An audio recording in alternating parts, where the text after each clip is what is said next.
कहानी का शीर्षक है शेरलॉक होल्म्स और खाली मकान का रहस्य। तो चलिए शुरू करते हैं। सन के वसंत का समय था, परंतु सारे लंदन की फैशन परस्त दुनिया माननीय रोनाल्ड एडेयर की असामान्य और विचित्र सी परिस्थितियों में हुई मौत से दुखी थी और इसमें पर्याप्त रुचि भी ले रही थी। पुलिस की छानबीन में इस अपराध के जो भी ब्यौरे सामने आए, जनता उनको पहले से ही जान चुकी थी। इसमें से बहुत कुछ दबाया भी जा चुका था, चूंकि अभियोजन का मुकदमा इतना मजबूत था कि सभी तथ्यों को सामने लाने की जरूरत ही नहीं पड़ी। अब केवल 10 सालों के बाद मैं उन खोई हुई कड़ियों को ला रहा हूँ, जिनसे मिलकर एक बेहतरीन श्रृंखला बनेगी। यह अपराध अपने आप में ही रोचक था, मगर मेरे लिए यह रोचकता उस अविश्वसनीय परिणाम की तुलना में कुछ भी नहीं थी। इस घटनाचक्र ने मेरे साहसिक जीवन में मुझे एक गहरा धक्का और अचरज से भर दिया। अभी भी इतना समय बीत जाने के बाद जब से भर मैं इसके बारे में सोचता हूँ तो मुझे प्रसन्नता, आश्चर्य और अविश्वास की एक बाढ़ सी नजर आती है,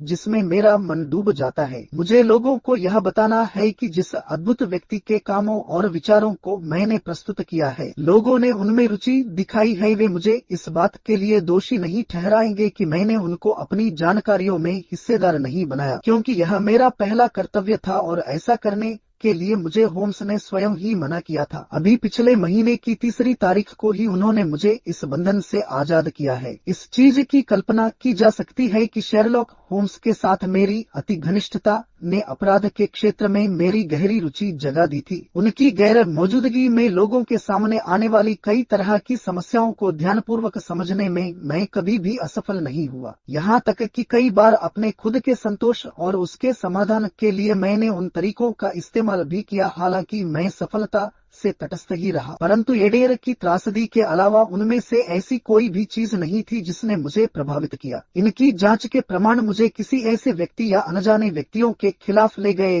जिन्होंने जानबूझकर हत्या की थी। शेरलॉक होम्स की मौत से समाज को जो नुकसान हुआ था, उसे मैंने इतनी शिद्दत से महसूस किया जितना कि पहले कभी नहीं किया था। इस विचित्र से मामले में इस तरह के बिंदु थे जिनका मुझे यकीन था कि वे उन्हें खास तौर से लुभाते और वे पुलिस की सहायता भी कर रहे होते, या जहां तक भी मुमकिन है यूरोप के प्रथम प्रशिक्षित अपराध एजेंट के सजग दिमाग का पूर्वानुमान भी पाते। जब मैं सारे दिन घूम रहा था तब मेरे दिमाग में वह केस भी चक्कर काट रहा था, परंतु मुझे इसका कोई भी उचित समाधान नहीं मिला। कहानी की पुनरावृत्ति के जोखिम से बचने के लिए मैं इसके तथ्यों को संक्षेप में ही दोहराऊंगा, क्योंकि वे लोगों को जांच के परिणाम के रूप में पहले से ही पता है। माननीय रोनाल्ड एडेयर मैनूथ के अर्ल के दूसरे बेटे थे, जो कि उस समय ऑस्ट्रेलिया के उपनिवेशों में से किसी एक के गवर्नर थे। एडेयर की मां को ऑस्ट्रेलिया से वापस लौटना पड़ा क्योंकि उन्हें मोतियाबिंद का ऑपरेशन कराना था। वे अपने बेटे रोनाल्ड और बेटी हिल्डा के साथ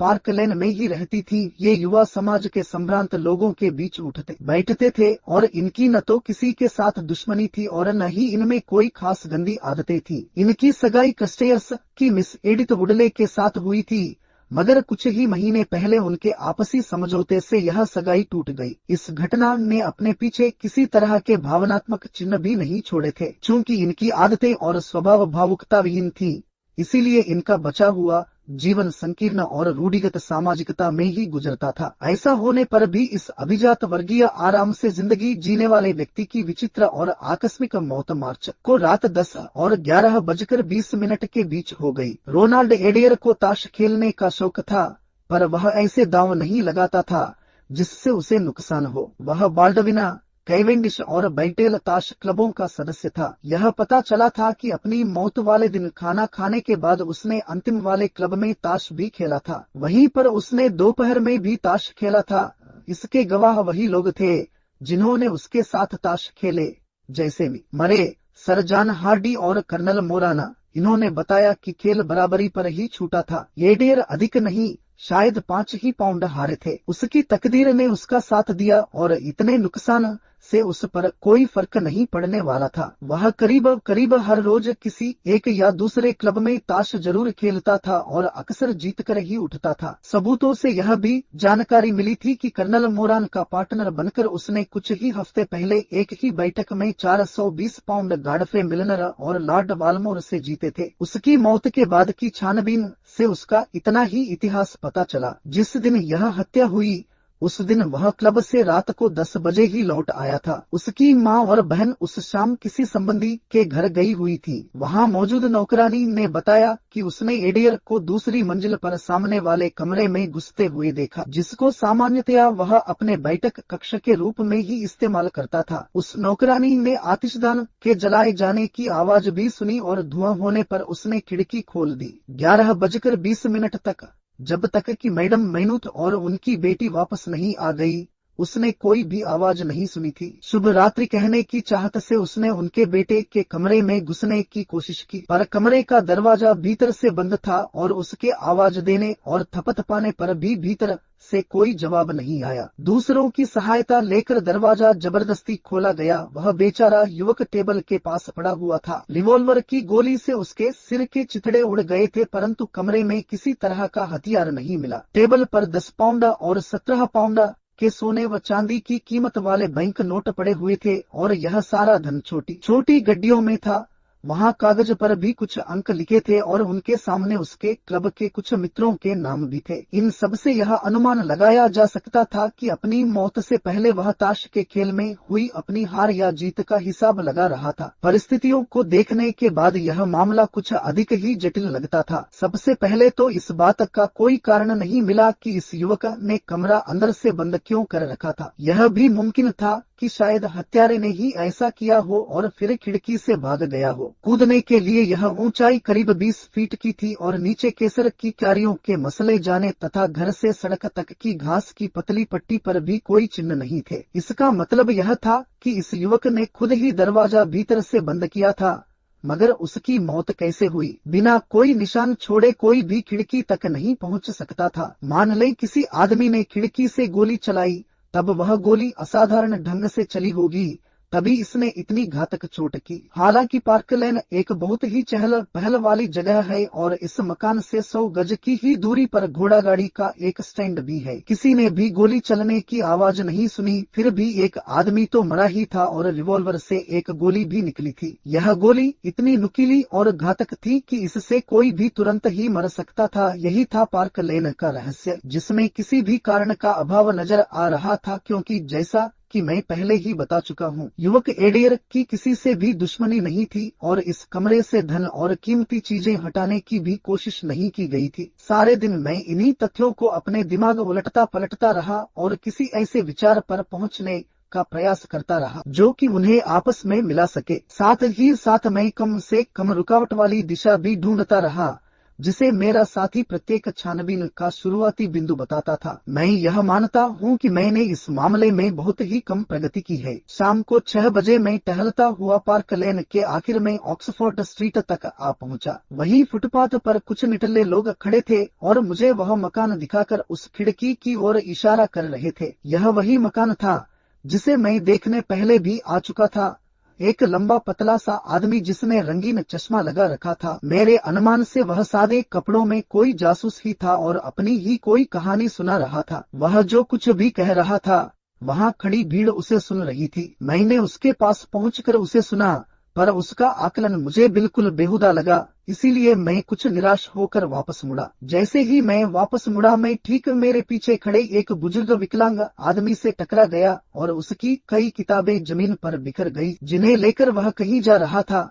मुझे याद है कि जब मैं उन किताबों को उठा रहा था, तभी मैंने उनमें से एक का शीर्षक देखा, वृक्ष पूजन का मूल, और इसने मुझे थोड़ा सा अचंभित किया कि या तो यह बेचारा पुस्तक प्रेमी है या व्यापारी या शायद शौकिया ही ऐसी दुर्बोध पुस्तकें इकट्ठा कर रहा है। मैंने इस दुर्घटना के लिए उससे माफी मांगी, पर ऐसा लग रहा था कि जिन किताबों के साथ मैंने दुर्व्यवहार किया था वे उसके लिए बहुत ही महत्वपूर्ण थी। गुस्से में गुर्राता हुआ वह दूसरी ओर मुड़ गया और मैंने देखा कि उसकी सफेद गलमुच्छे लोगों की भीड़ में कहीं खो गई। पार्क लेन की मेरी छानबीन, जिसमें कि मेरी भी रुचि थी, ने अब मेरी समस्या को थोड़ा स्पष्ट कर दिया था। इस मकान के चारों ओर एक दीवार और रेलिंग थी। इसकी ऊंचाई 5 फीट से अधिक नहीं थी। किसी भी आदमी के लिए इसे फांदकर बगीचे में जाना कोई मुश्किल नहीं था, पर खिड़की तक पहुंचना आसान नहीं था, क्योंकि वहां पानी का पाइप तक नहीं था जिससे कि किसी बहुत तेज आदमी को चढ़ने में सहायता मिल सकती। सबसे अधिक आश्चर्य की बात तो तब हुई जब मैं वापस केंसिंगटन पहुंचा। मुझे अपने अध्ययन कक्ष में पहुंचे अभी 5 मिनट भी भी नहीं बीते थे कि मेरी नौकरानी यह बताने के लिए आई कि कोई आदमी मुझसे मिलने आया है। तब मुझे आश्चर्य हुआ जब मैंने देखा कि वह और कोई नहीं बल्कि वही बूढ़ा है जो किताबें इकट्ठी कर रहा था और उसके दाहिने हाथ में कम से कम 1 दर्जन किताबें थी। उसने अपनी टूटती हुई अपरिचित आवाज में पूछा, आप मुझे देखकर चकित हैं? सर, मैंने स्वीकार कर लिया कि मैं वाकई चकित हूँ। मेरे पास भी दिमाग है और जब मैंने आपको इस घर में घुसते हुए देखा तब मैं आपके पीछे लंगड़ाता हुआ आ गया। मैंने सोचा कि मैं अंदर आ जाऊं और उस भले आदमी को देखूं और बताऊं कि यदि मेरा व्यवहार थोड़ा रुखा था तब भी मेरा आशय आपको नुकसान पहुंचाने का नहीं था और आपने जो किताबें उठाकर मुझे दी थी मैं उसके लिए आपका एहसानमंद है। मैंने कहा, आपने बहुत तकलीफ उठाई, क्या मैं जान सकता हूँ कि आपको कैसे पता चला कि मैं कौन हूँ? जी हाँ सर, मैं आपका ही पड़ोसी हूँ। चर्च स्ट्रीट के कोने पर मेरी किताबों की एक छोटी सी दुकान है और मुझे यकीन है कि आपको वहाँ देखकर मुझे बहुत ही खुशी होगी। आपको वहाँ बड़ा सुकून मिलेगा। सर, यहाँ मेरे पास कुछ किताबें हैं, जैसे British words, the Holi war, titles. आप इन्हें रख सकते हैं। केवल 5 खंडों में ही आपकी अलमारी का दूसरा खाना भर जाएगा। पर यह बहुत ही अस्त व्यस्त है, क्यों है ना? मैंने अपना सिर पीछे की ओर घुमाया और अलमारी की ओर देखा। जैसे ही मैं वापस मुड़ा मैंने देखा कि शेरलॉक होम्स मेरी पढ़ने वाली टेबल के बगल में खड़े होकर मुस्कुरा रहा था। मैं तुरंत ही खड़ा हो गया और आश्चर्य से उनकी तरफ कुछ सेकंड तक देखता ही रहा और मुझे ऐसा लगा कि मैं बेहोश हो जाऊंगा। ऐसा अनुभव मुझे जीवन में पहली और आखिरी बार हुआ था।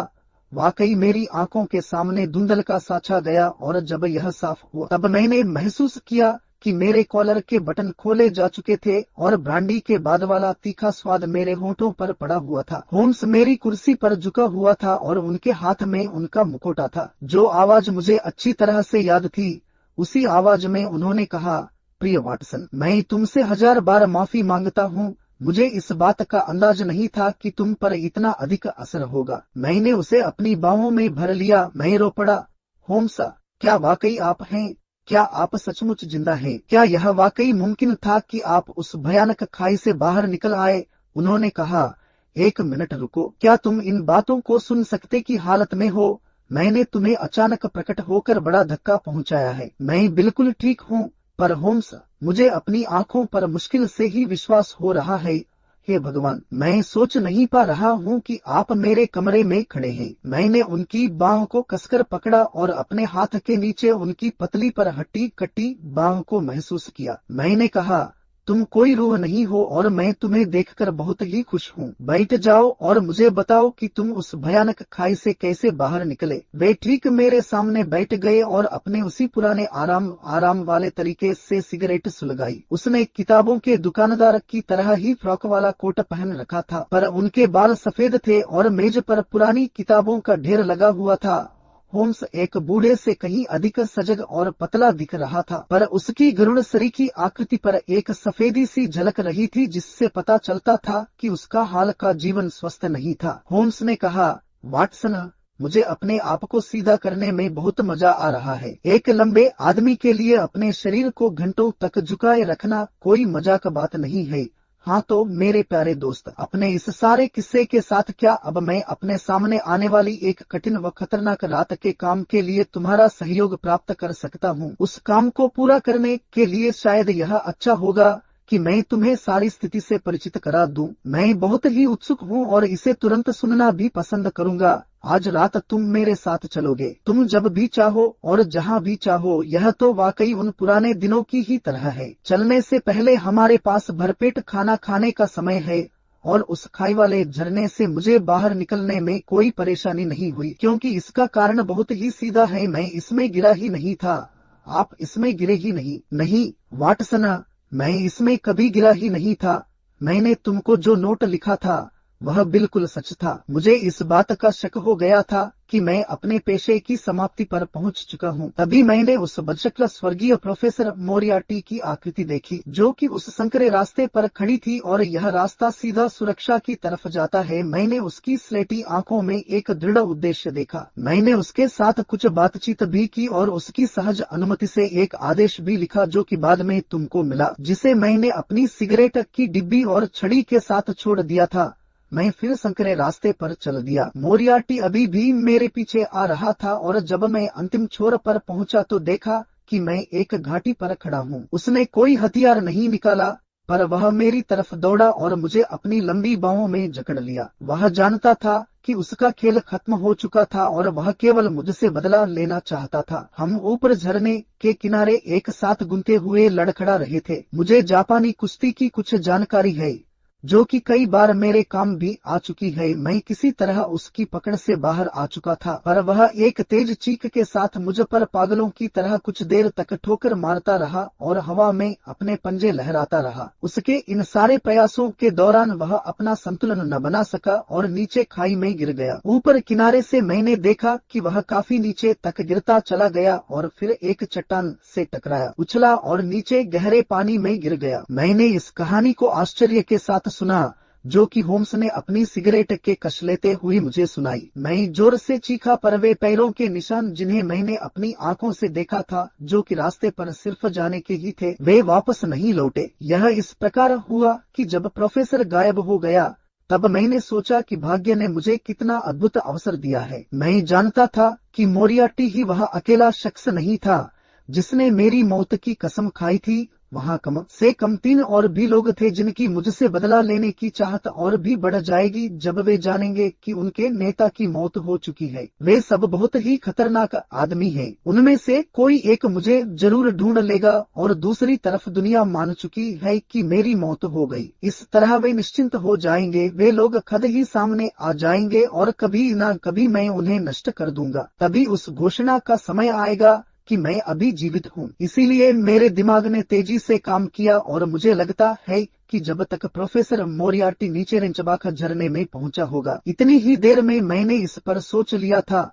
मैं खड़ा हुआ और अपने पीछे उस चट्टान वाली दीवार को देखा, तुम्हारे उस सजीव चित्रण के साथ वह विवरण जिसे मैंने कुछ महीनों बाद पढ़ा था और जिसमें तुमने इस बात पर जोर दिया था कि वह दीवार बिल्कुल ही सीधी सपाट थी, पर वह बात पूरी तरह से सही नहीं थी। दीवार पर कहीं कहीं पैर टिकाने के लिए अपने आप छोटे छोटे खांचे बन गए थे। वह चट्टानी चढ़ाई बिल्कुल असंभव सी मालूम पड़ती थी और इसीलिए गीले रास्ते के बगल से गुजरते हुए मेरे पैरों के निशान का मिलना भी असंभव था। यह हो सकता था कि वापसी के मेरे जूतों के निशान तुम्हें मिल जाते, पर तीन जोड़ी पैरों के एक ही दिशा में जाते निशानों ने वाकई एक धोखा पैदा कर दिया होगा। एक चीज और सबसे अच्छी हुई कि मैंने ऊपर चढ़ने का जोखिम उठाया। वाटसन, इस काम में कोई मजा नहीं आ रहा था। नीचे झरने के गरजने की आवाज आ रही थी। मैं कोई कल्पनाशील व्यक्ति नहीं हूँ, मगर मैं तुमको बताना चाहता हूँ कि मुझे उस खाई में मोरियार्टी की मुझ पर चीखने की आवाज महसूस हो रही थी।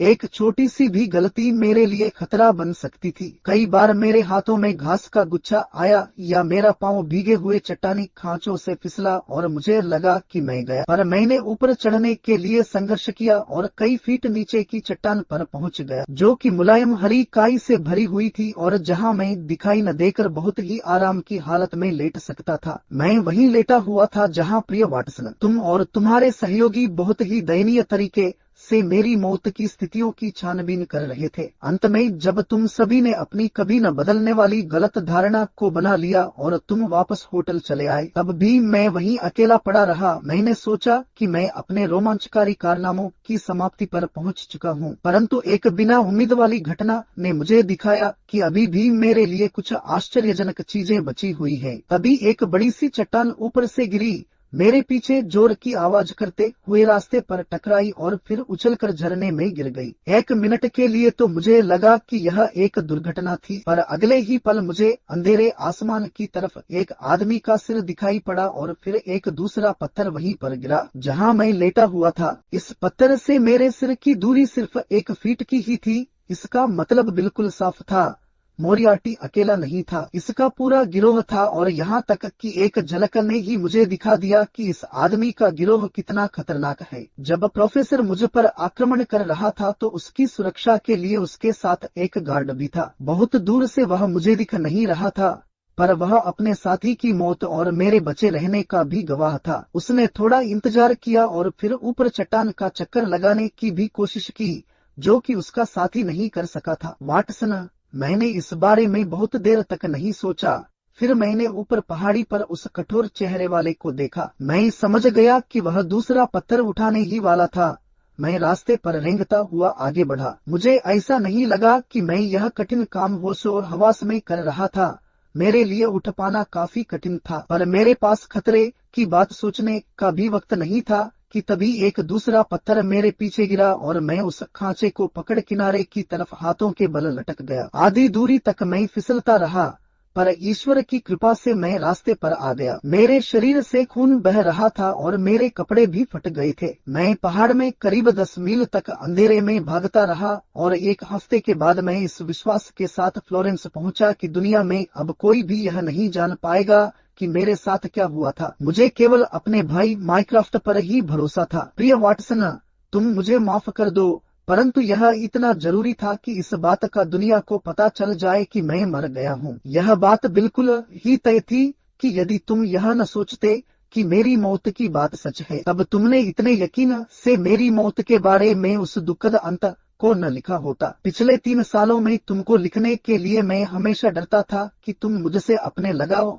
की वजह से कुछ असावधानी न कर बैठो, जिससे मेरी यह गोपनीयता भंग हो जाए। इसीलिए मैं आज शाम को भी तुमसे मिलकर वापस चला गया, जबकि तुमने मेरी किताबें गिरा दी थी। मैं उस समय भी खतरे में था और तुम्हारी थोड़ी सी भी जिज्ञासा और भावना मेरी पहचान पर लोगों का ध्यान खींच लेती, जिसका बहुत ही दुखद और न सुधरने वाला परिणाम सामने आता। जहाँ तक माइक्राफ्ट का सवाल है, मुझे उसे इसलिए बताना पड़ा कि जब भी मुझे जरूरत हो तो मैं उससे धन ले सकूं। लंदन के हालात इस समय ठीक नहीं हैं और मारियार्टी गिरोह के 2 बहुत ही खतरनाक आदमी जेल जाने से अभी बचे हुए हैं। मुझसे बदला लेने वाले मेरे 2 दुश्मन भी आजाद हैं। मैं 2 सालों तक तिब्बत में घूमता रहा और ल्हासा में आनंद लेते हुए मैंने कुछ दिन प्रमुख लामा के साथ भी बिताए। तुमने नॉर्वे के सिगरसन की असाधारण खोजों के बारे में पढ़ा, पर मुझे पक्का यकीन है कि तुमने अपने साथी की शायद ही कोई खबर पढ़ी होगी। इसके बाद मैं पर्शिया से होकर मक्का पहुंचा और थोड़ा ही पर रोचक समय खलीफा के साथ खार्टूम में गुजारा, जिसका परिणाम यह हुआ कि मैंने विदेश कार्यालय में भी बात कर ली। फ्रांस के लिए वापस आते समय मैंने कुछ महीने कोलतार निकासी के अनुसंधान में भी बिताए और जिसका संचालन मैंने दक्षिण फ्रांस के मांटपेलियर की एक प्रयोगशाला में भी किया था। अपने खुद के संतोष और यह जानकर कि मेरा एक दुश्मन लंदन में है, मैं वापस जाने ही वाला था कि तभी पार्क लेन के इस खास रहस्य की खबर ने मुझे जल्दबाजी के लिए मजबूर कर दिया। इस खबर ने अपनी खासियत से मुझे लुभाया ही नहीं, बल्कि इसने मुझे कुछ खास निजी अवसरों के लिए भी आमंत्रित किया। मैं तुरंत ही लंदन आ गया और बेकर स्ट्रीट में मैंने अपने लोगों से संपर्क किया, जिसमें मिसेज हडसन पर तो दौरा ही पड़ गया। माइक्राफ्ट ने मेरा कमरा और मेरे कागज बिल्कुल उसी हालत में रखे थे जैसे कि वे पहले रखे जाते थे। प्रिय वाटसन, देखो, आज ठीक 2 बजे मैं अपने उसी पुरानी कुर्सी पर बैठा हूँ और केवल यही चाहता हूँ कि मैं अपने पुराने साथी वाटसन को दूसरी कुर्सी पर बैठा देखूं, जिसकी वह अक्सर शोभा बढ़ाता है। यही वह अद्भुत विवेचना थी जिसे मैंने अप्रैल की उस शाम को सुना था। यदि यह विवेचना उस लंबे अलग तरह के शरीर सजग व जिज्ञासु शक्ल वाले व्यक्ति के द्वारा नहीं सुनाई जाती, जिसे मैंने सोचा भी नहीं था कि मैं फिर से देखूंगा, तब यह एक ऐसी विवेचना होती जो कि मेरे लिए बिल्कुल ही अविश्वसनीय होती। होम्स के व्यवहार से यह मालूम पड़ता था कि उसने मेरी पीड़ा को समझ लिया था और उसकी करुणा शब्दों से अधिक उनके व्यवहार में झलक रही थी। होम्स ने कहा, वाटसन, काम ही दुख की सबसे बड़ी औषधि है और आज की रात हम दोनों के पास एक छोटा सा काम है, जिसे यदि हम सफलता के परिणाम तक पहुंचा देते हैं, तब यह कार्य हमारे जीवन को पृथ्वी पर पूरी तरह चरितार्थ कर देगा। मैं कुछ समझ नहीं सका और मैंने उससे खुलकर बताने के लिए कहा। होम्स ने कहा, तुम सुबह से पहले काफी कुछ देख और सुन पाओगे।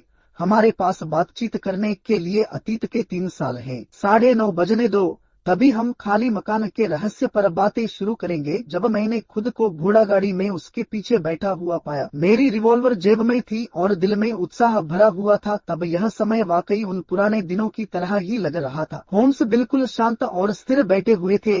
जैसे ही सड़क पर लगे खंभों की रोशनी उनके गंभीर चेहरे पर पड़ी, तभी मैंने देखा कि विचार में डूबे होने की वजह से उनकी भौहें सिकुड़ गई हैं और उनके पतले होंठ भिंचे हुए हैं। मैं यह तो नहीं जानता था कि लंदन में अपराधियों के घने जंगल में हम किस जंगली जानवर का शिकार करने वाले हैं, पर मुझे अपने शिकारी की स्थिति से इस बात का पक्का यकीन था कि मामला काफी गंभीर है। उनकी अर्थपूर्ण मुस्कुराहट कभी कभी उनके चेहरे पर हमारी खोज के लिए एक अच्छे शकुन की तरह दिखती थी। मैंने सोचा कि हम बेकर स्ट्रीट जा रहे हैं, पर होम्स ने घोड़ागाड़ी कैवेंडिश स्क्वायर के कोने पर ही रोक दी। मैंने देखा कि जैसे ही वे उतरे, उन्होंने अपने दाहिने व बाईं ओर एक खोजी निगाह डाली और फिर पास की गलियों की तरफ भी देखा। उन्होंने यह जानने के लिए थोड़ी कोशिश भी की कि कोई उनका पीछा तो नहीं कर रहा है।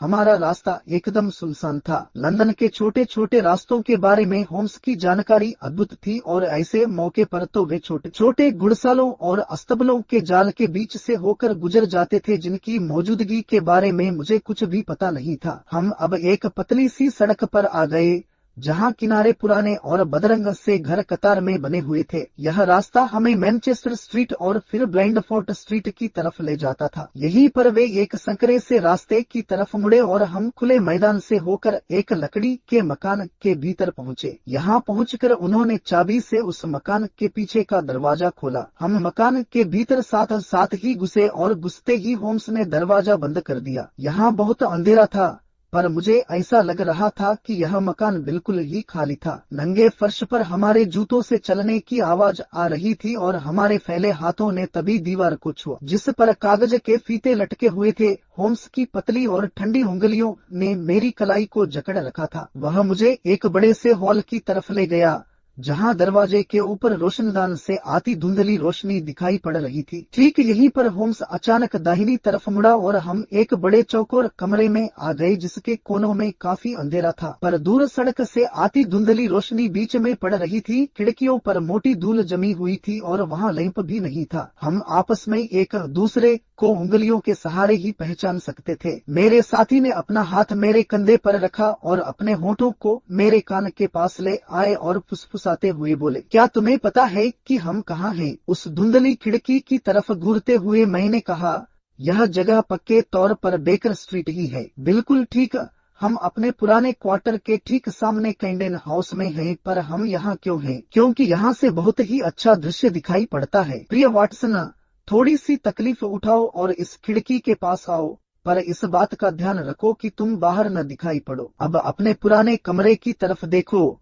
बिल्कुल परियों की कहानी की तरह लगेगा। हम देखेंगे कि 3 सालों की मेरी गैर मौजूदगी ने मेरी तुमको चौंका देने वाली शक्ति पूरी तरह से खो दी है क्या? मैं धीरे से आगे सरक आया और जैसे ही मेरी आंखें अपनी उस जानी पहचानी खिड़की पर पड़ी, मैंने एक गहरी सांस ली और आश्चर्य से चीख पड़ा। खिड़की खुली हुई थी और कमरे में एक तेज रोशनी जल रही थी। खिड़की के पर्दे पर एक व्यक्ति की आकृति की परछाई दिख रही थी जो कि कुर्सी पर बैठा हुआ था। उसके सिर का संतुलन, कंधों की चौड़ाई और चेहरे के तीखेपन में कोई भी गलती नहीं थी। उसका चेहरा आधा झुका हुआ था जिसका प्रभाव उस छाया पर पड़ रहा था। यह छाया ठीक वैसी ही थी जैसी कि मेरे दादाजी फोटो फ्रेम में पसंद करते थे। यह होम्स की बिल्कुल हूबहू मूर्ति थी। मैं इतना आश्चर्यचकित था कि मैंने अपना हाथ अपने पीछे खड़े आदमी की तरफ बढ़ाकर अपना यकीन पक्का कर लिया। वे धीमे से हंसते हुए हिल रहे थे। देखा, मैंने जोर से कहा, हे भगवान, यह तो अद्भुत है। होम्स ने कहा, मुझे यकीन है कि उम्र मुझे न तो बुढ़ा सकेगी और न ही मेरी अनंत विविधताओं की परंपरा को बासी होने देगी। मैंने उसकी आवाज में वही खुशी और गर्व महसूस किया जो कि किसी कलाकार को अपनी रचना पर होता है। यह वाकई मेरी ही तरह है ना? मैं इस बात को कसम खाकर कह सकता था कि यह तुम ही हो। इसे बनाने का श्रेय ग्रीनोबल के मौसियर ऑस्कर मिनियर को जाता है जिन्होंने इसको बनाने में अपने कुछ दिन लगाए थे। यह मूर्ति मोम की है, बाकी सब कुछ मैंने आज दोपहर में बेकर स्ट्रीट पहुंचकर किया है। पर क्यों? क्योंकि प्रिय वाटसन, मेरे पास इस बात के पक्के कारण है कि मैं यह चाहता हूँ जब भी मैं यहाँ न रहूं तब कुछ लोग यह सोचें कि मैं यही हूँ। तुम्हें लगता है कि तुम्हारे कमरों पर निगरानी रखी जाती है। मैं जानता था कि वे निगरानी रख रहे हैं। कौन लोग? मेरे पुराने दुश्मन वाटसन, वही गिरोह जिसका नेता रेंचबाख झरने में डूबकर मर गया था। तुम्हें याद होगा कि केवल वही लोग जानते थे कि मैं जिंदा बच गया हूँ। उनको यह विश्वास होगा कि मैं कभी न कभी अपने कमरे में वापस लौटूंगा। उन्होंने लगातार निगरानी रखी और आज सुबह उन्होंने मुझे आते हुए देखा था। तुम्हें कैसे पता चला? जब मैंने अपनी खिड़की से बाहर झांका तब मुझे उनका संतरी दिखाई पड़ा जिसे मैं पहचानता था। वह कम घातक आदमी था। उसका नाम पार्कर है उसका पेशा गला घोंटना है और इस काम को वह तार से बखूबी अंजाम देता है। मुझे उसकी कोई परवाह नहीं है। मुझे अधिक डर उस भयानक आदमी से है जो कि इसके पीछे है। वह आदमी मोरियार्टी का पक्का मित्र है और यह वही आदमी है जिसने ऊपर पहाड़ी से मुझ पर पत्थर बरसाए थे। यह आदमी लंदन का सबसे खतरनाक और चालाक अपराधी है। यही वह आदमी है जो कि आज की रात मेरे पीछे पड़ा है, वाटसन। और यही वह आदमी है जो कि इस बात से अनजान है कि हम उसके पीछे हैं। मेरे साथी की योजनाएं अब धीरे धीरे खुद ही खुलती जा रही थी। इसी सुविधाजनक एकांत जगह से देखने वाले देखे जा रहे थे और रास्ता चलने वालों पर ध्यान रखा जा रहा था। उधर से आती हुई एक पतली सी छाया हमें लुभा रही थी और हम इसके शिकारी थे। हम अंधेरे में चुपचाप खड़े थे और जल्दी जल्दी आती जाती आकृति जो कि हमारे सामने से कई बार गुजरी उसे हम ध्यान से देख रहे थे। होम्स बिल्कुल ही शांत और स्थिर थे, पर मैं कह सकता हूँ कि वे बहुत ही सजग थे और उनकी आंखें हर आने जाने वाले आदमी पर टिकी हुई थी। आज की रात बहुत ही ठंडी थी और नीचे सड़क पर तेज हवा सीटी की आवाज के साथ बह रही थी। बहुत से लोग सड़क पर आ जा रहे थे। उनमें से ज्यादातर ने कोट और गले में मफलर जैसी चीज पहन रखी थी। एक बार मुझे ऐसा लगा कि मैंने एक ही चेहरे को 2 बार देखा है। खास तौर से उन 2 आदमियों पर ध्यान दिया जो कि हवा से बचने के लिए उस मकान के छोटे से बरामदे पर रुके थे। मैंने अपने साथी का ध्यान उन दोनों की ओर दिलाया, परंतु उसने बहुत ही कम अधीरता दिखाई और सड़क पर ध्यान से देखता रहा। उन्होंने कई बार अपने पैर बदले और दीवार पर अपनी उंगलियां तबले की तरह थपथपाई। मुझे ऐसा लग रहा था कि वह अब बेचैन हो रहा था, क्योंकि उनकी योजना उसकी उम्मीद के अनुसार नहीं काम कर रही थी। धीमे धीमे जब रात आधी बीत गई और सड़क पर लोग भी आने जाने बंद हो गए, तब वे कमरे में बेचैन होकर इधर उधर टहलने लगे। मैं उन्हें कुछ कहने ही वाला था कि तभी मैंने उस रोशनी वाली खिड़की की तरफ देखा और मुझे बहुत ही आश्चर्य हुआ। मैंने होम्स की बाहें पकड़ी और उन्हें उस ओर देखने का इशारा किया। मैंने जोर से कहा, वह परछाई वहां से हट गई है। वहां कोई आकृति नहीं दिखाई पड़ रही है, बल्कि उसका पीछे का हिस्सा हमारी तरफ हो गया है। पिछले 3 साल वाकई उनके स्वभाव की कठोरता को कम नहीं कर पाए, या यह उनके खुद की तुलना में उनकी कम बुद्धिमानी वाली सक्रियता की ही अधीरता थी। होम्स बोले, वाकई इसे हटा लिया गया है। वाटसन, मैं कितना बेवकूफ हूँ कि मैंने एक मूर्ति खड़ी कर दी और सोचा कि यूरोप के इतने खूंखार अपराधी इससे धोखा खा जाएंगे। हम इस कमरे में 2 घंटे से हैं और मिसेज हडसन ने इस आकृति को 8 बार हटाया बढ़ाया है, यानी हर चौथाई घंटे में 1 बार। वह सामने से ऐसा करती रही, इसीलिए उनकी परछाई नहीं पड़ी। होम्स ने एक ठंडी सांस खींची। अंधेरे कमरे की मध्यम रोशनी में मैंने उनका सिर झुका हुआ देखा और उनकी पूरी मुद्रा में एक दृढ़ सजगता थी। बाहर सड़क बिल्कुल सुनसान थी। वे दोनों आदमी शायद अभी भी उस मकान के छोटे से बरामदे में दुबके हुए थे, परंतु अब मैंने उनको नहीं देखा। चारों तरफ शांति और अंधेरा था। सामने के उस पीले पर्दे पर काली आकृति की छाया पड़ रही थी। तभी उस सुनसान चुप्पी में मैंने फुसफुसाने की महीन सी आवाज सुनी, जिसमें एक खास तरह की उत्तेजना थी। होम्स ने तुरंत ही मुझे कमरे के अंधेरे कोने की तरफ खींच लिया और मुझे चुप रहने की चेतावनी भी दी। उनकी जकड़ी हुई उंगलियों में एक कंपन था। हमारे सामने की सड़क बिल्कुल सुनसान थी। तभी अचानक मुझे कुछ ऐसा एहसास हुआ जिसको उसकी तेज समझ ने पहले ही भांप लिया था। एक धीमी सी पर रहस्यमयी आवाज मेरे कानों में पड़ी। यह आवाज बेकर स्ट्रीट की तरफ से नहीं आ रही थी, बल्कि उसी मकान के पीछे से आ रही थी जहां हम छिपे हुए थे। एक दरवाजा खुला और फिर बंद हो गया। अगले ही पल गलियारे में पैरों की आवाज सुनाई पड़ी और इसकी प्रतिध्वनि खाली मकान में गूंज रही थी। होम्स दीवार के पास दुबक गए और मैंने भी वही किया। मेरा हाथ रिवॉल्वर की मूठ पर कस गया। उस अंधेरे में झांकते हुए मैंने एक आदमी की धुंधली सी आकृति देखी जो कि खुले हुए दरवाजे के अंधेरे से भी अधिक काली थी। वह आदमी एक पल के लिए रुका और फिर आगे की तरफ रेंगता हुआ हमारे मन में एक डर सा पैदा करता हुआ आगे की ओर बढ़ा। वह मुझसे केवल 3 गज की ही दूरी पर था और इसे वहां पर मेरी मौजूदगी का अंदाज भी नहीं था। मैंने उससे खुद को टकराने से बचा लिया। वह बिल्कुल ही मेरे पास से गुजर गया और बिना आवाज किए ही उसने खिड़की का पर्दा आधा फुट ऊपर उठा दिया। जैसे ही वह उस खुली खिड़की के सामने बैठा और बाहर सड़क से उस गंदे शीशे से होकर आती धुंधली रोशनी उसके चेहरे पर पड़ी, जो कि बहुत कम भी नहीं थी, वह आदमी काफी उत्तेजित दिख रहा था। उसकी आंखें दो तारों की तरह चमक रही थी और उसका जबड़ा भिंचा हुआ था। वह आदमी एक अच्छी खासी उम्र का था। उसकी नाक पतली, माथा ऊंचा और सिर आगे से गंजा एवं अधप की बड़ी बड़ी मूंछें थी। उसने अपना हेड पीछे की तरफ कर रखा था और खुले ओवरकोट से उसकी कमीज बाहर की तरफ झांक रही थी। उसका चेहरा रूखा व कठोर था और इसमें कई जगह गहरे कटे निशान थे। उसके हाथ में एक छड़ी जैसी चीज दिख रही थी, परंतु जैसे ही उसने इसे जमीन पर रखा एक धातु के टकराने की आवाज आई। फिर उसने अपने ओवरकोट की जेब से एक बड़े आकार की चीज निकाली और उनको आपस में जोड़ने में व्यस्त हो गया। एक तेज क्लिक की आवाज के साथ उसने अपना काम खत्म किया।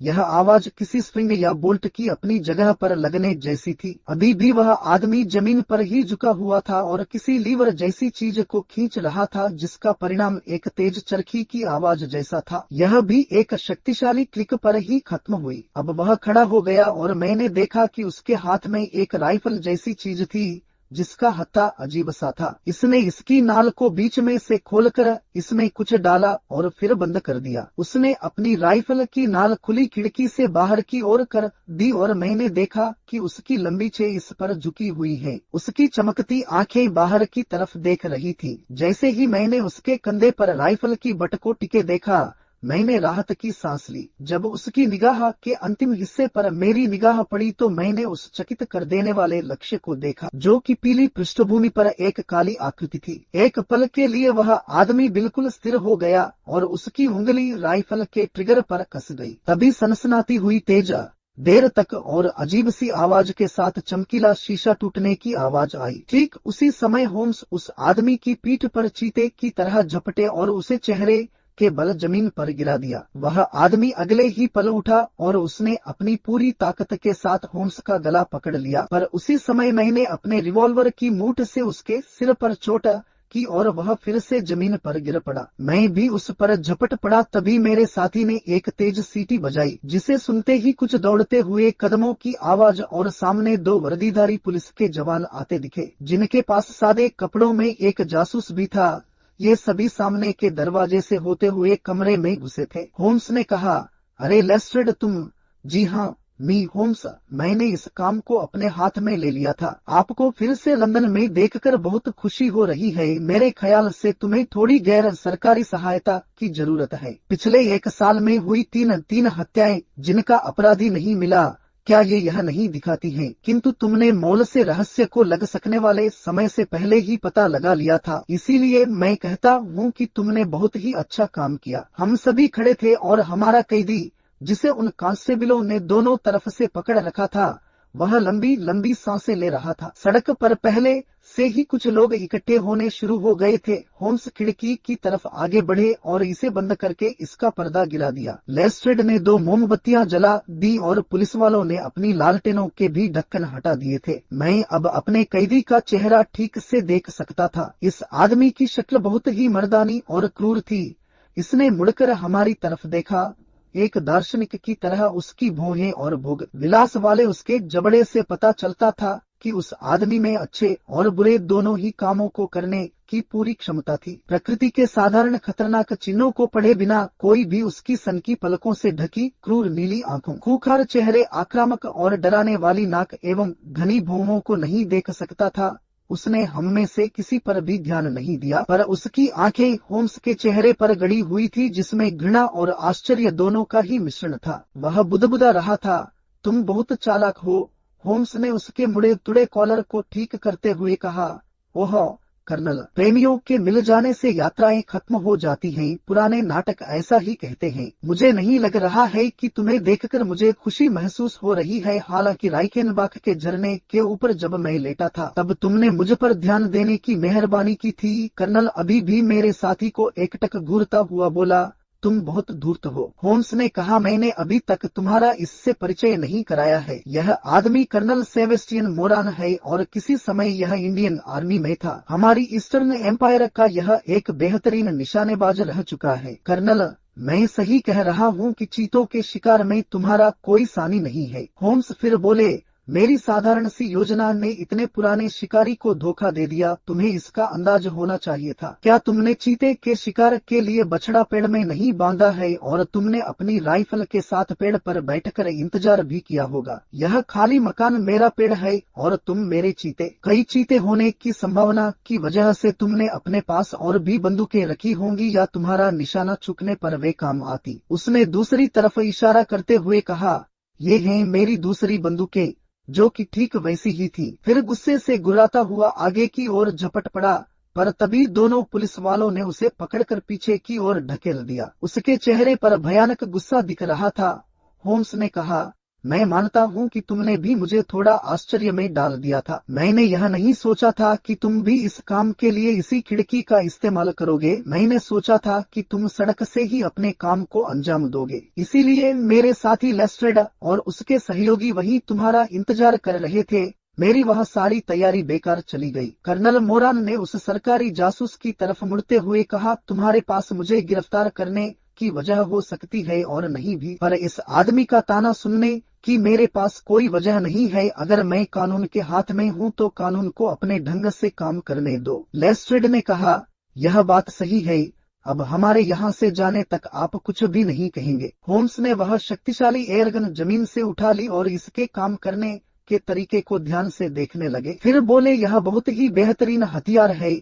इसमें आवाज भी नहीं होती है और इसकी मारक क्षमता भी अच्छी है। मैं जानता हूं कि इसे उस प्रोफेसर मोरियार्टी ने अंधे जर्मन मिस्त्री से ऑर्डर देकर बनवाया था। मैं इसके बारे में कई वर्षों से जानता था, हालांकि इसे इस तरह से परखने का अवसर मुझे पहले कभी नहीं मिला। लेस्ट्रेड, मैं इसमें लगने वाली गोली पर भी तुम्हारा ध्यान आकर्षित करना चाहूंगा। लेस्ट्रेड ने कहा, आप इसकी देखभाल के लिए मुझ पर भरोसा कर सकते हैं। सभी लोगों के दरवाजे की ओर चलने के साथ ही वह फिर से बोला, आप कुछ और भी कहना चाहते हैं? केवल यह पूछना चाहता हूं कि इस पर कौन सा अभियोग लगाओगे, कौन सा आरोप? सर, इसने शेरलॉक होम्स की हत्या का प्रयास किया है, ऐसा नहीं है?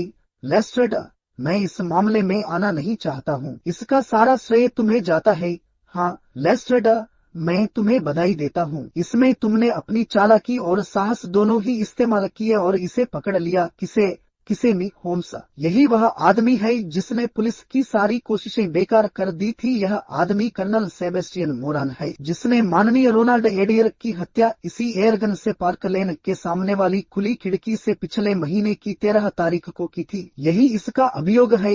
लेस्ट्रेड वाटसन, अगर तुम उस टूटी हुई खिड़की से कुछ पाना चाहते हो तो मेरे पढ़ने वाले कमरे में आधे घंटे के लिए मेरे साथ एक सिगार पीते हुए तुम कुछ अच्छी जानकारियां प्राप्त कर सकते हो। हमारे पुराने कमरे माइक्राफ्ट होम्स और मिसेज हडसन की देखरेख में बिल्कुल पहले की ही तरह थे। जैसे ही मैं कमरे में घुसा, मैंने देखा कि वहाँ एक अप्रत्याशित व्यवस्था थी, परंतु पुराने निशान अपनी ही जगह पर मौजूद थे। मेज पर एसिड के धब्बे पड़े हुए थे। वहाँ अलमारी में बेकार और संदर्भ ढूंढने वाली किताबों के ढेर लगे थे, जिनमें से बहुत सी किताबों को तो एक आम नागरिक जला देना ही पसंद करेगा। चित्र वायलिन का डब्बा, पाइप रखने का आला, यहाँ तक कि पर्शियन चप्पलें जिनमें तंबाकू भी पड़ी थी भी मेरी आंखों के सामने थी। इस कमरे में दो लोगों का दखल पहले से ही था। एक तो मिसेज हडसन, जिन्होंने हमें घुसते ही ऊपर से नीचे तक देखा, और दूसरी वह मूर्ति जिसने रात के रोमांच में एक अहम भूमिका अदा की थी। यह मूर्ति रंगीन मोम की थी और इसकी शक्ल मेरे साथी की बिल्कुल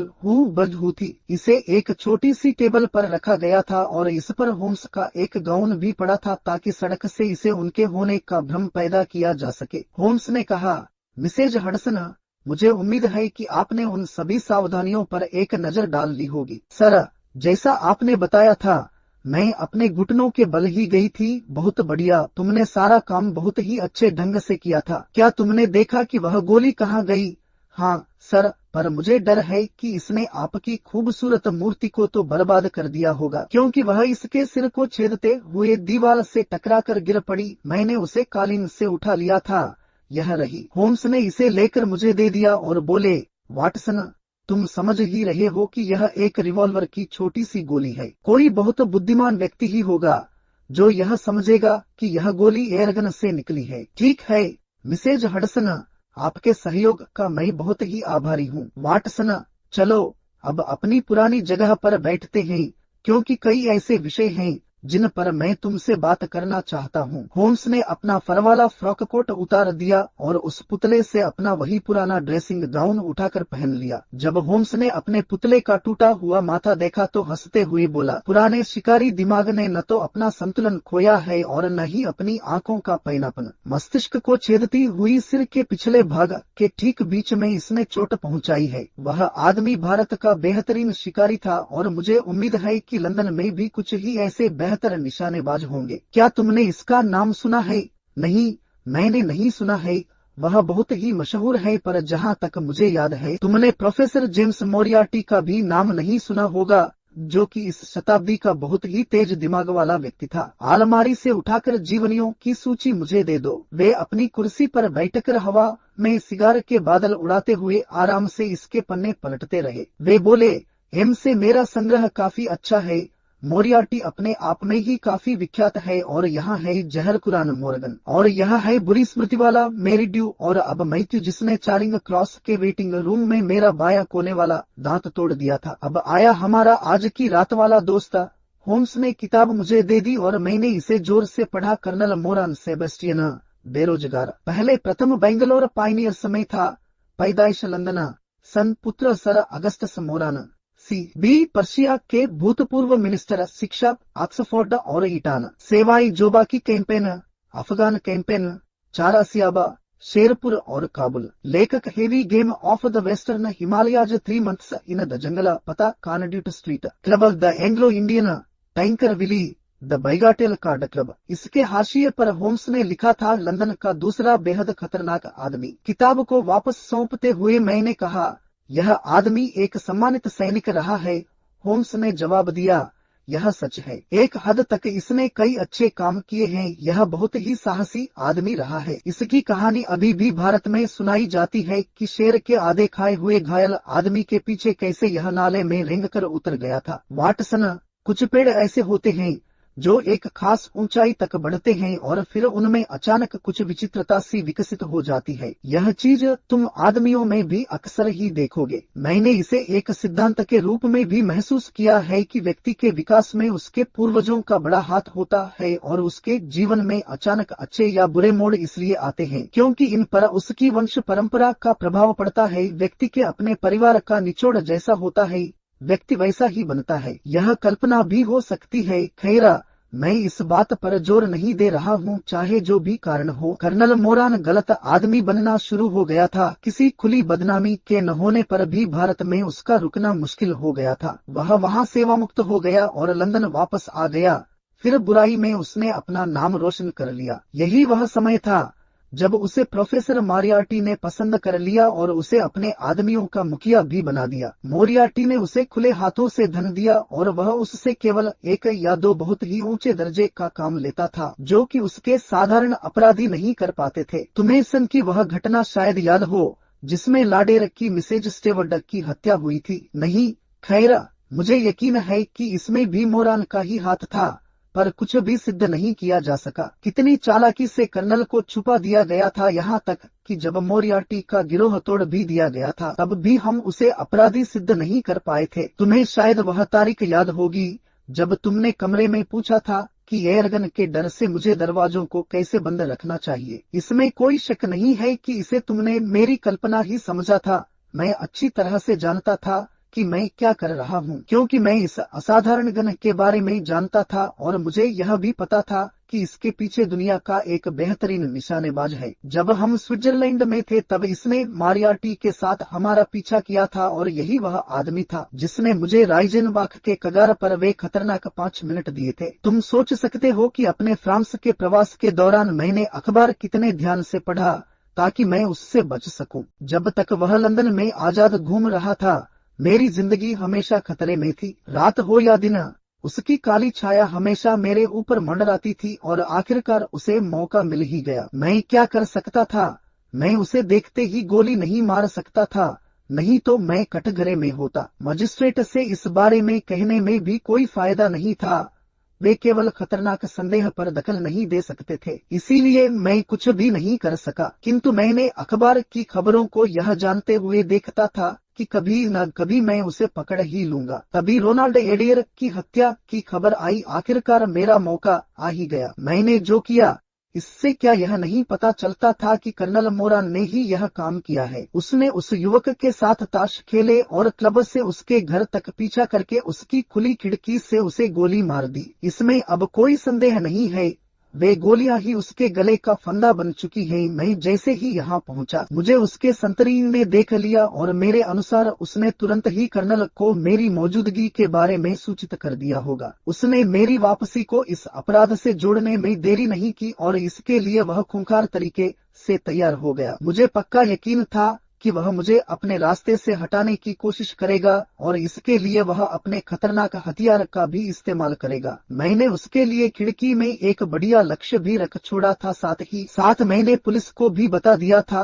कि उनकी जरूरत पड़ सकती है। और वाटसन, तुमने उनकी मौजूदगी दरवाजे पर बिल्कुल सही समय पर देखी भी थी। मैंने न्यायिक सबूत के लिए इसका इस्तेमाल किया था, पर मैंने सपने में भी नहीं सोचा था कि वह अपने आक्रमण के लिए वही जगह चुनेगा। वाटसन, क्या अभी भी बताने के लिए कुछ बचा रह गया है? मैंने कहा, हाँ, आपने अभी तक यह नहीं स्पष्ट किया कि माननीय रोनाल्ड एडेयर की हत्या के पीछे कर्नल का मकसद क्या था। ओह प्रिय वाटसन, जहाँ अधिकतर तार्किक दिमाग असफल होते हैं, वहाँ हम अनुमान का इस्तेमाल करते हैं। मौजूदा सबूतों के ऊपर हर कोई अपनी धारणा बनाता है और आपकी धारणा मेरी ही तरह सही भी हो सकती है। तब आप क्या कोई धारणा बना चुके हैं? मेरे ख्याल से वास्तविकता को बताना कठिन नहीं है। कर्नल मोरान और उस युवक एडेयर के बीच सबूतों से यह पता चला कि उन्होंने काफी अधिक धन जीता था। इसमें कोई शक नहीं है कि मोरान ने बेईमानी की थी। वैसे इस बात को मैं बहुत पहले से ही जानता था। मुझे यकीन है कि एडेयर को हत्या वाले दिन ही यह पता चल गया था कि मोरान बेईमानी कर रहा है। संभव है कि उसने मोरान से अकेले में बात भी की होगी और उसकी पोल खोल देने की धमकी भी दी होगी। यह भी कहा होगा कि वह क्लब को अपना त्याग पत्र दे दे और आगे से ताश न खेलने की कसम भी खा ले। इसमें कोई शक नहीं था कि एडेयर के जैसा युवक तुरंत ही एक जाने माने अपनी से बड़ी उम्र के आदमी की पोल खोलकर उसकी घोर बदनामी कर देता। शायद उसने वैसा ही किया जैसा कि मैं बता चुका हूँ। क्लब से निकाले जाने पर मोरान बर्बाद हो जाता, क्योंकि उसे ताश की बेईमानी के खेल से फायदा होता था। इसीलिए उसने एडेयर की हत्या उसी समय कर दी जब वह इसका हिसाब लगा रहा था कि उसे खुद कितना धन वापस करना है, क्योंकि उसके साथी ने बेईमानी की थी। उसने अपना दरवाजा इसलिए बंद कर लिया था कि घर की औरतें वहां अचानक न आ जाएं और यह जानने की कोशिश न करने लगे कि वह इन नामों और सिक्कों को लेकर क्या कर रहा है। अब तो जो होना था सो हो गया। मुझे इसमें कोई शक नहीं है कि आपने सच्चाई को ढूंढ निकाला। अब यह अदालत में तय होगा या नहीं होगा, चाहे जो भी हो, पर इस बीच कर्नल मोरान हमारे लिए परेशानी का कारण नहीं बनेगा। वान हर्डर की वह मशहूर एयरगन अब स्कॉटलैंड यार्ड के संग्रहालय की शोभा बढ़ाएगी। शेरलॉक होम्स अब अपनी जिंदगी को फिर से उन रोचक छोटी छोटी समस्याओं की छानबीन में लगाने के लिए आजाद था, जिसका अवसर लंदन का जटिल जीवन उसे विपुल मात्रा में देता रहता था। इस कहानी में बस इतना ही। मिलते हैं अगले वीडियो में। आपको यह कहानी कैसी लगी हमें कमेंट करके बताएं।